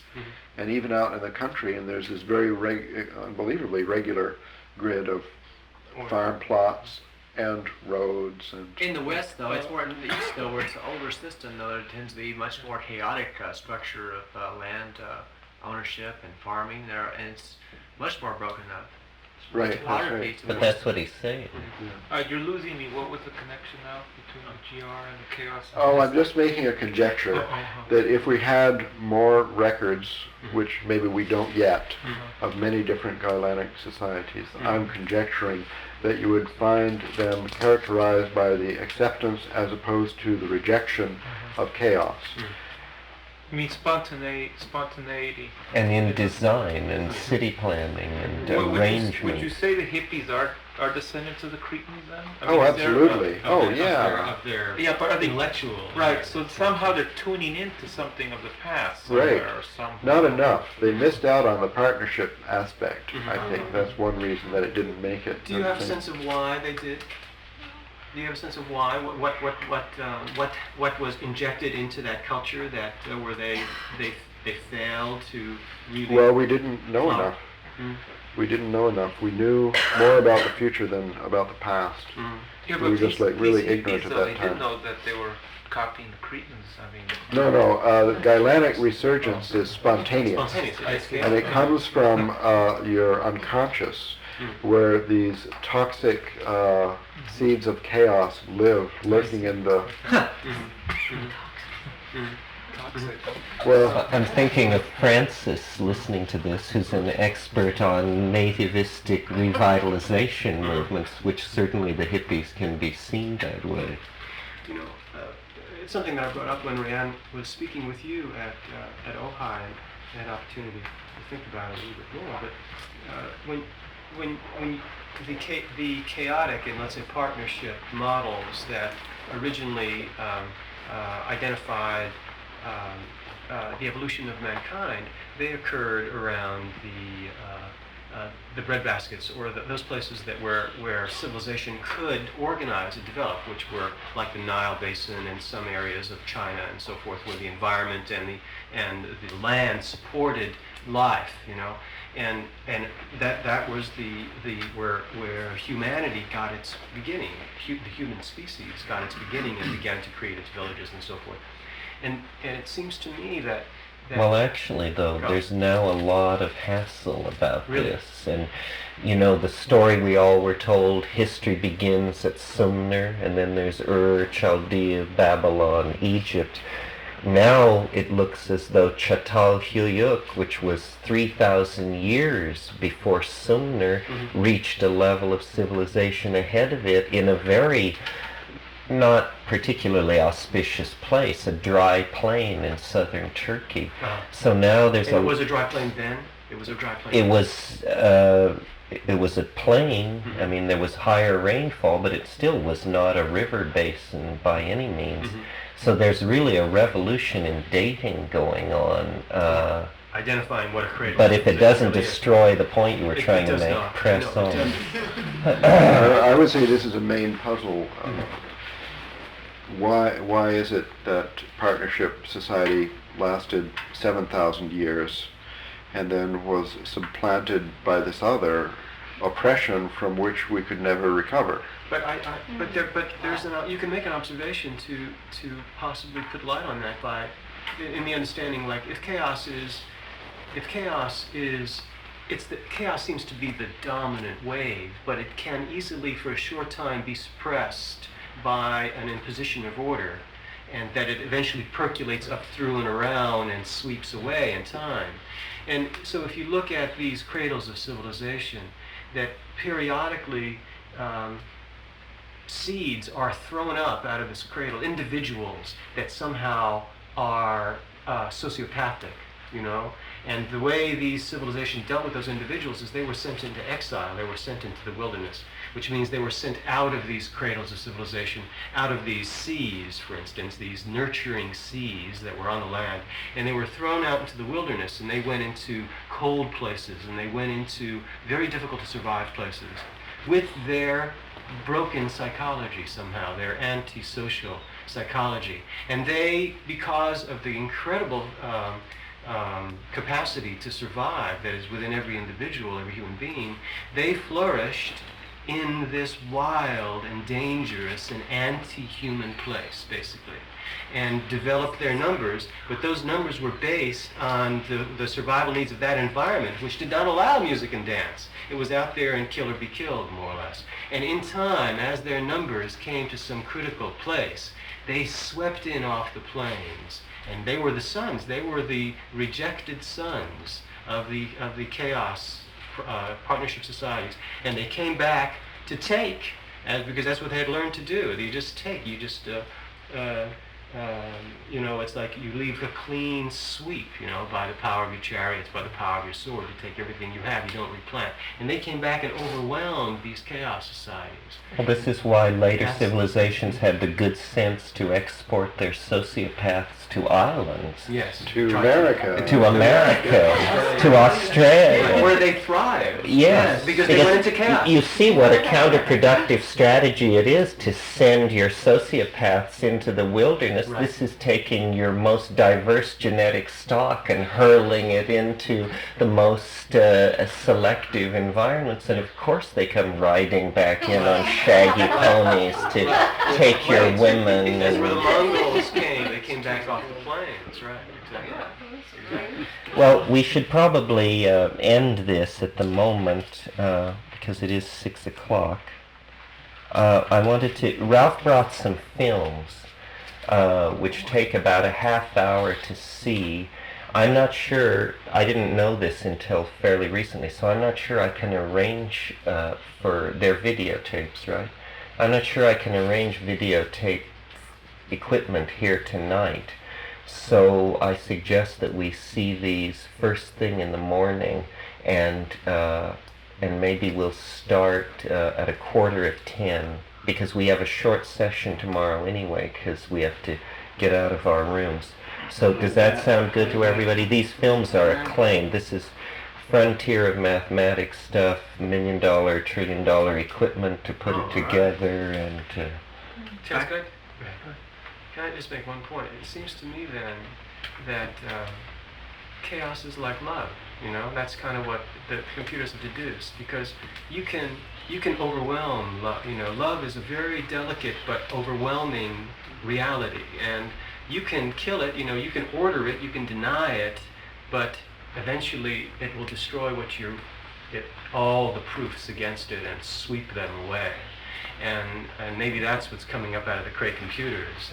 Well, in the sound like a mystic. I will end with a response to that, and then we'll go. Okay. do it. There's Hesiod's Theogony. It began the Greek pantheon. There are three main principles, and they're called Chaos, Gaia, and Eros. Right. And in Hesiod's Theogony is the first occurrence of the word chaos anywhere, as far as is known right now. So these, which I call the Orphic Trinity, Chaos, Gaia, and Eros, they're not exactly the same thing, they're just different aspects of the same thing. Chaos is chaos. It lives primarily in the sky. It's observed in the sky. The original word for chaos was Tiamat. It means the Milky Way.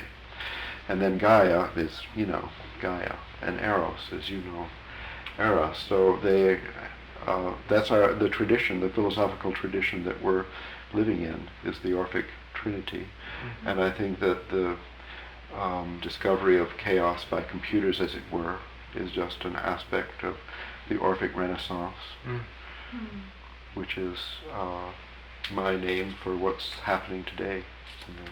The giant paradigm shift of the sciences. Mm-hmm. Thanks very much, Ray.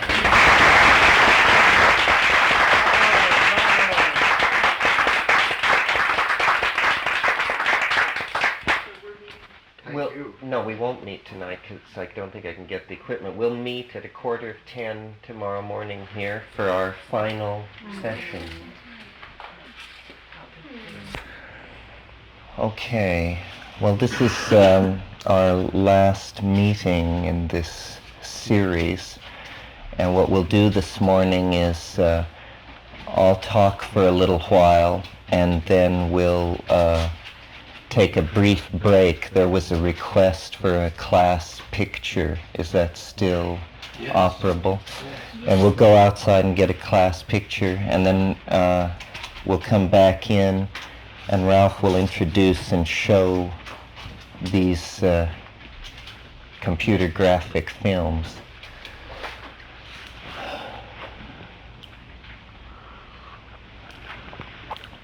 Well, it's been a very interesting 5 days for me. It's Peter was remarking how amazing it was that here we had 20 people, 5 days of their undivided attention on TIMEWAVE 0, which has been the one part of my rap that I never felt really comfortable in talking about, because it was so technical and also so personal and so original. I felt that spending that much time on your own mental productions was indecent. But so it was all saved up for this, and in the company of friends, an attempt to explore what for me is the largest and most coherent and cohesive idea that I've encountered.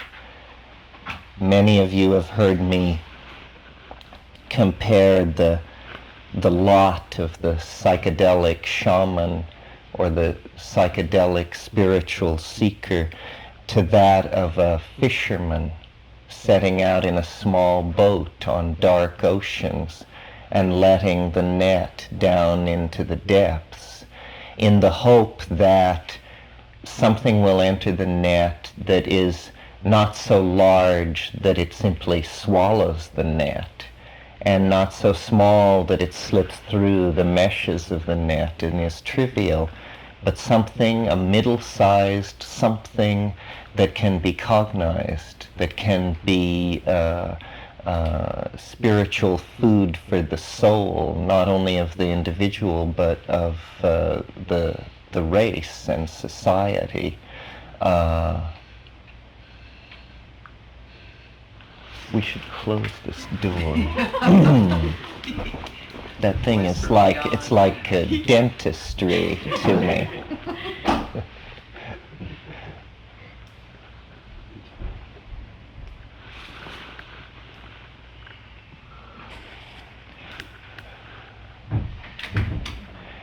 So this search for ideas is, I think, something that everyone is capable of, and that we should attempt to inspire each other to. We are not going to move into the future any faster than we can transform our languages and our ideas.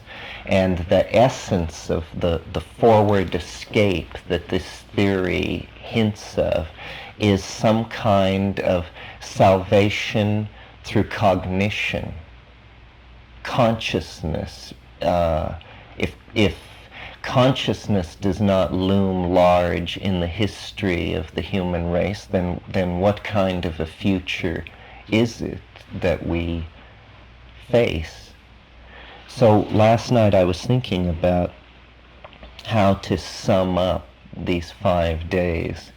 And a part of, I think, what it should be is that I should attempt to state to you the bare bones of this metaphysic in the form of a kind of Neoplatonic meditation. And so I will do that now, and as I move from the more thunderous early chords into the melody, the issues that we tried to deal with will pass in review for you. So this is an attempt at a kind of summation. It begins with undifferentiated nothingness, some kind of undisturbed plenum of unexpressed, dimensionless, activityless potentiality. And out of this, as Plato remarked to Timaeus, comes the One. This is, there's no way of going around the fundamental nature of this breakthrough, the differentiation out of the pre-philosophical, pre-physical medium into the presence of the monad, the One. And the One generates the two. And I'm thinking of these things now as lines. The possibility of the Yao, the possibility of the breakout from the plenum establishes the first line. And the breakout can be static or moving, the two states of the line, the on and the off, the moving and the static. And the One, as Plato continued, generates the two, the dualism, the potential of polarity, the possibility of conceiving the opposite. And the two, following Hegel and the I Ching, generate the three. And then there is this hesitation that we spoke of. And the three looks back within itself and finds the two and becomes the 6, and thereby avoids the 5. This is like a Taoist cosmogonic mathematical creation myth. For some reason, the 5 must be avoided. This is what the sequence makes clear. So then what exists is the 6-leveled structure with its potential to be moving or static at each of its structural units, which is the line. And the set of permutations of this 6-leveled bipolar state is 64, the number that is written in to the genetic machinery that produces all life and hence all description in the universe. And the 64 potential states are then arranged in a linear order, following the rules that take the first of each pair and invert it to form the second member of each pair. And in situations where that inversion has no change, effects no change, the 8 natural cases where this occurs, a second rule comes into play, the rule that all lines change. Now within these 32 pairs of hexagrams and their inverted twin, transitions of the first order of difference are always even. This is just part of the way it works, a fact of the formalism of the situation. But in the transitions between the 32 pairs, whether they give rise to odd or even integers, is open to human determination. And what we discover is, in the King-Wen sequence, that they were separated in a 1-to-1 ratio. Half are even, half are odd in the cases where human decision was responsible for how it came down. Conservation of closure at the beginning and the end of the sequence, the rotation of it 180 degrees in its plane to reveal that it is in fact a holon, it is in fact a coherent whole. It has closure at the beginning and closure at its end, and between those points it is a kind of oscillating interference pattern. Its fractality, its wave mechanical nature begins to emerge. Taking that structure then, which is at this point a kind of mega map of the whole I Ching running forward and backward against itself, taking that unit and applying to it the rules of hierarchical construction, we shrink it down to become not the highest level of a hierarchy, but the lowest level of a hierarchy. It can be treated as a line. When 6 such structures are placed in a row, the 6 structures that signify the 6 lines in any hexagram, and when over those 6 structures 2 other structures proportionally 3 times as large are also projected, signifying the trigrammatic energy within the hexagrammatic unit. And at a still higher level, a single image proportionately 6 times larger than the lowest level and twice as large as the intermediate level is added in.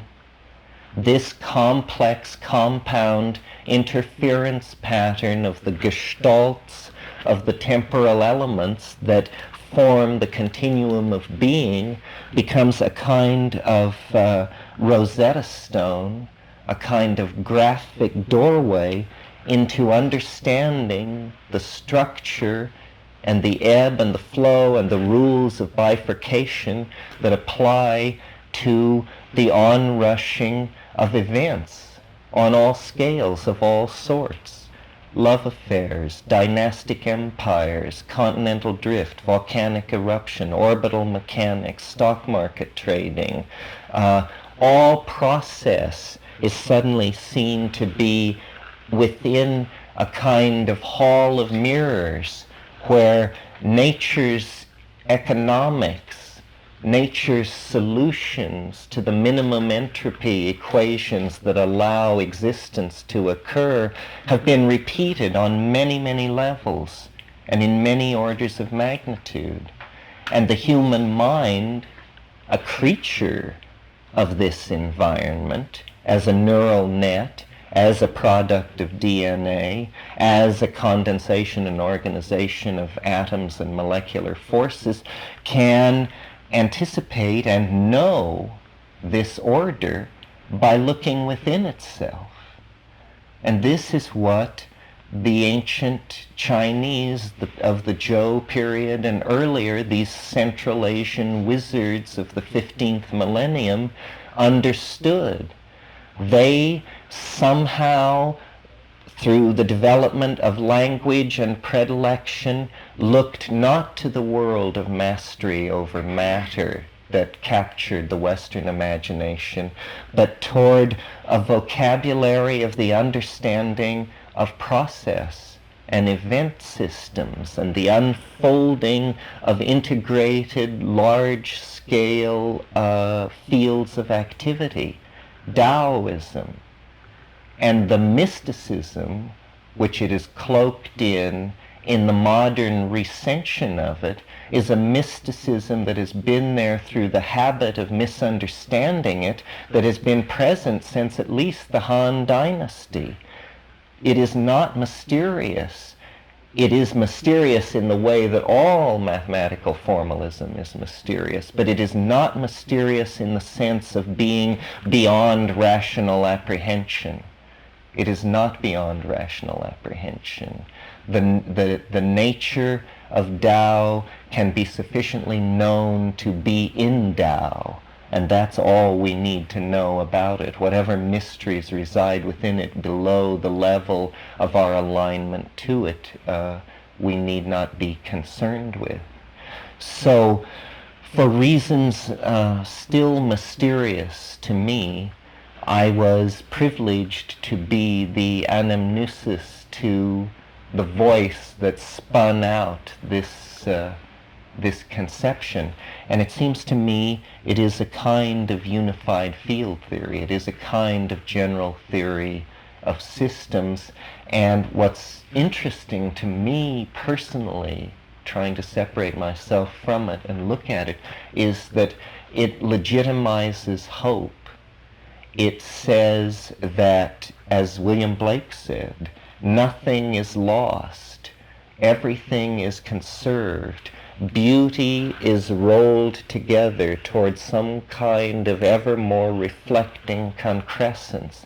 History is essentially a dance of some kind to art, an evocation of the soul, a drawing out of ourselves and the animal nature of the planet, a transcendental object of some sort. I mean, something which absolutely confounds reason and historical expectation and probability analysis and all other ways of looking at the world that seek an averaging. Because what is apparently ahead of us is not an average state or an equilibrium state, but an immense and highly unpredictable perturbation happening in the presence of a planetary civilization with a cybernetic facility and 10,000-year history, an appetite for star flight, a tremendous reservoir of animalistic primate creativity. What kind of a future is it to be? Well, I think basically it's very hard to anticipate from our present moment that tremendous changes lie ahead, tremendous ebbs and flows of the political tide before the general trend is established. The general trend is not yet established. What we are experiencing now is the cracking up of the previous uniform cultural myth and turbulence, syncretism, cults, confusion. It's not dissimilar to the crack up of the Roman world and the rise of the Gnostic and Orphic and mystery cults that flourished at that time. The general consensus is that there is not a general consensus. And this sets up a situation of extreme high energy with the potential for crystallization in a new direction. So we are, I think, share the position of relativism in the matter of what is true and untrue. The best myths will empower themselves to become realities. The notion of memes, of competing linguistic and ideational gene-like units that seek to perpetuate themselves and overwhelm competitors and make symbiotic relationships with similar ideas and trade genetic material or informational material around is, I think, a very fruitful one. And it would lead to a very negative conclusion if we were to look at it through the eyes of Darwinian mechanism. But we now know that that's false. That's all wrong. The biological world doesn't work through maximizing competitive difference. The natural world, the truly successful strategy, is the one that maximizes interdependence and cooperation. If an animal species can make itself absolutely necessary to the survival of yet another animal species, it gains the energy, as it were, the loyalty of that other organic engine of self-perpetuation. So the real strategy to get ahead in the biological world is to have as many friends as possible, as many organisms needing your presence, either to pollinate or to provide biological byproducts or to change the pH of material coming out of the soil, as in the mycorrhizal relationships of fungi to the roots of trees. So this, in the human world, what will metaphorically realize this kind of thing is a dissolving of boundary conditions. And we've talked a lot during the week about gender-slanted societies, dominator and partnership societies, this sort of thing. But I want to reiterate that, to my mind, if you walk around on two legs, you are extremely yang. And the dichotomy is between the vegetable and the animal world. Feminism, the great goddess, is the vegetable mantle of regulatory and who knows what else processes, self-cognition, self-awareness perhaps, that enshrouds the planet. And when we shy from that, when we pull away from it and become alienated and retreat into cities or pastoralism or other adaptive modes which allow us to hold the great goddess at a distance, then the tumorous growth of ego begins, because ego is essentially avidya, ignorance. It can only grow in the presence of delusion. And the delusion is the delusion of individuality and separateness and apartness. And that delusion is sustained by avoiding the sources of gnosis, which are the vegetable mysteries, the shamanic pathways. And society, if a bifurcation occurs such that it takes the path of falling into a position of retreat from that, if it defines it as, quote unquote, in the old vocabulary, chaos, in other words, that which is dissolving, threatening, unpredictable, and suffocating, then progressively more and more neurotic cultural barriers will be erected against this, and more and more cockeyed cosmogonic myths will be created, ending in something like modern science, where you can measure the density of aluminum in a star 30 light years away, but you can't get along with the guy you share your office with, because he's such a mystery to you that it just drives you into lather when you attempt to deal with him.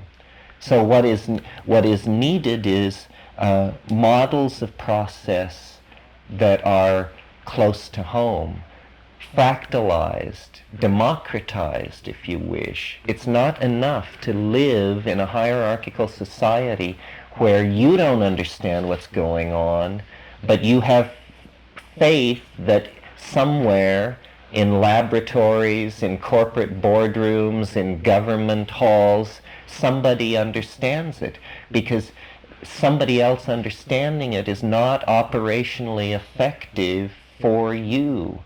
So part of the notion of the time wave and of the TAO and of fractals generally, I think, is a re-empowering of local domain. Local in all senses of the word, meaning your community, your house, yourself. Re-empowering the local domain and stepping away from these paternalistic dominator myths of hierarchies and elites, because it is a complete disempowering of the individual to buy into this. What this will teach you, if you are able to inculcate it into your casual imaginings, is that you are every man, that galleons set sail for America inside you every hour and a half, and Rome falls, pyramids are built, migrations take place. We are the microcosm. This was the alchemical ideal of the 16th century that was stomped out by the rise of Cartesian rationalism.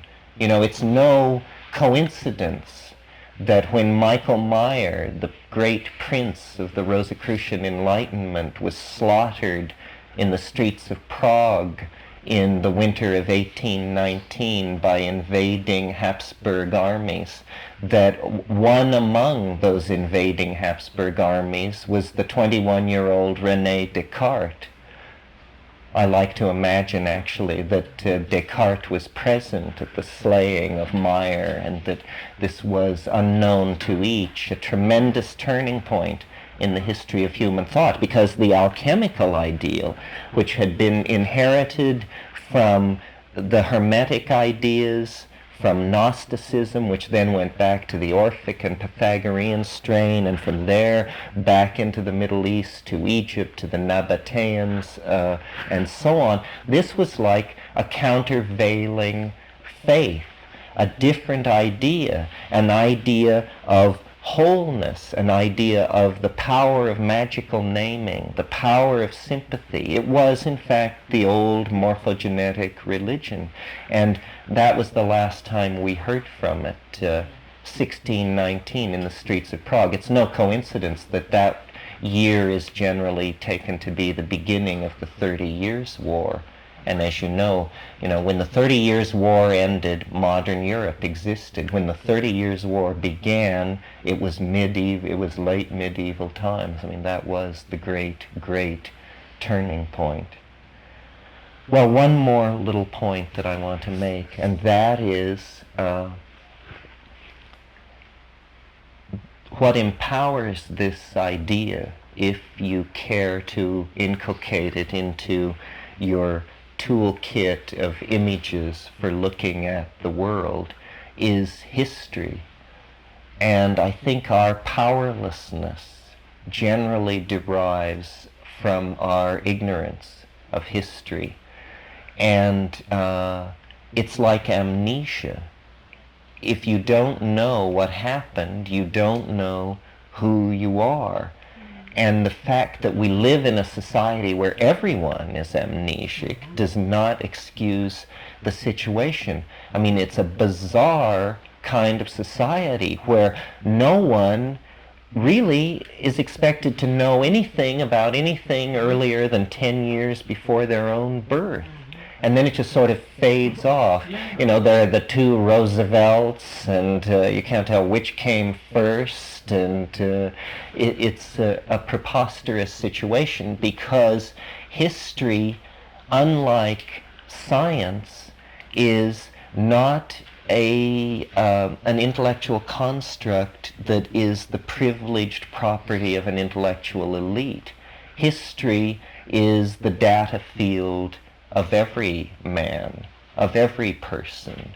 History is the set of conclusions and evidentiary deposits of information that we can all then form a common consensus of. Very few people experience quarks or mu mesons or these sorts of things.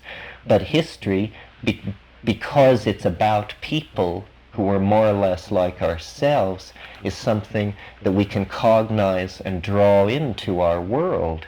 And it's not, you know, if you recall the great nightmare visions of anti-utopias in the 20th century, which would have to be Brave New World and 1984, though one was a kind of pillhead happy, plastic sex, no worry situation, and the other was a grinding fascist nightmare.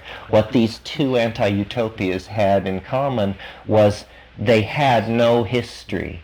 Nobody was allowed to find out or even ask the question or even conceive that there was something important about how people did it 1,000 years, 2,000, 100 years ago. They lived in a bubble of mindless now. And this is, I think, a very unhealthy trend that we can see being pushed all around us, that vast populations are being invited to exist in a historyless bubble of consumeristic reinforcement of utterly trivial images that are all new, shiny, untainted by the past. I had a woman tell me that she never went to art galleries because old things depressed her. So while our archaeologists may have discovered deep time, and while our astrophysicists may have discovered vast cosmic dimensions, the new anti-inflationary cosmological model requires that the universe be 10 high 27 times larger than they thought it was 6 months ago. But in spite of these leaps on the part of tiny sections of the priesthood, most people live in a shrinking world of 3 networks and X number of cable channels, and that's it. And that is fatal. That is lying down to planetary death. That is direct injection into the cultural vein of the heroin that will lead to Armageddon.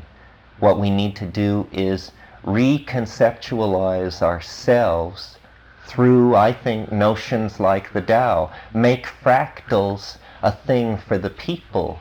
Make the psychology of fractals, which allows one to wait through adversity with confidence and to anticipate the moment to act with confidence, and then to so act that this, if inculcated into our psychology, would replace the existential loser roles that we have unconsciously imbibed from Christianity, Freudianism, behaviorism, so forth and so on. Well, I want to thank Kathleen O'Shaughnessy and Michael Meyer. I mean, Peter Meyer and Michael Meyer, wherever he may be. Peter Meyer. Peter has been, until you've written a piece of software with somebody, you don't really know them. And Ralph Abraham and David Loy and all the people who are not here who contributed to this. Eric Jansch gave these ideas encouragement when, they were very obscure. Some people did not give encouragement, and I'm grateful for that because it caused me to tighten up my act. I once went to see Gunther Stent, who is one of the great molecular biologists of the 20th century, but considered an extremely prickly and conservative character, Swedish. And I went to see him at the Donner Laboratory at the University of California at Berkeley, where Dennis now works 2 days a week. But at that time, it was like approaching the citadel of the emperor. It was inconceivable that I would buttonhole this great man about my ideas. So I laid out the molecular part of this idea, where I talked about, remember when I talked about the drug molecules intercalating into DNA and all this, and I just kept talking, and he didn't say anything, and I kept talking and getting more and more nervous, and we were sitting in his 9th floor office looking out toward the Golden Gate Bridge, and he was tapping his chin with his pencil. So finally, in desperation, I said, Dr. Stent, what I'm looking for from you is, I would just like to know, is the idea fallacious or not? And he looked out across the campus and he said, my dear young friend, the idea isn't even fallacious.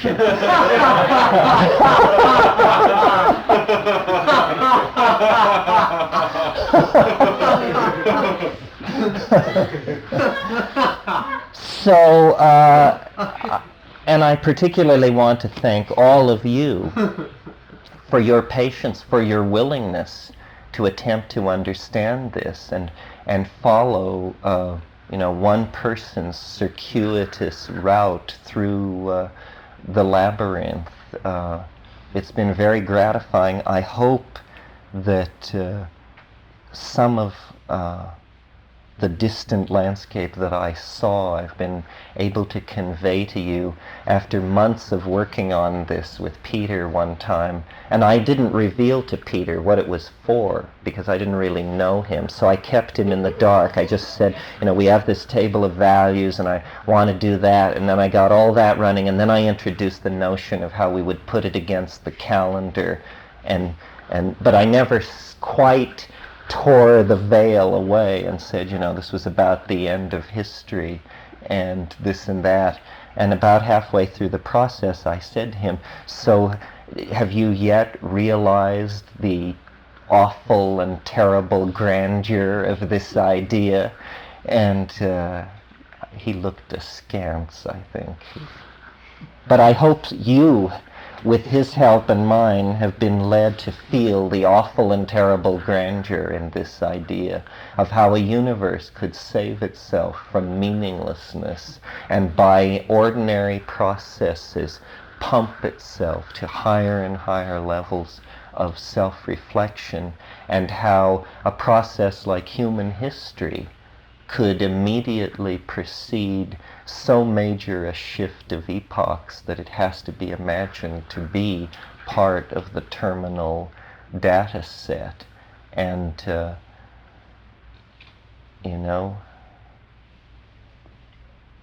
we cannot say that it shall not be. The double negative is probably the best way to deal with this as a hypothesis. I take thinking seriously. I I don't take this idea all that seriously. Each idea builds on to the next. But ultimately, history is about producing an idea so good that you can step into it and ride off into your dreams. So thank you for being part of this. I appreciate it very much. That's it.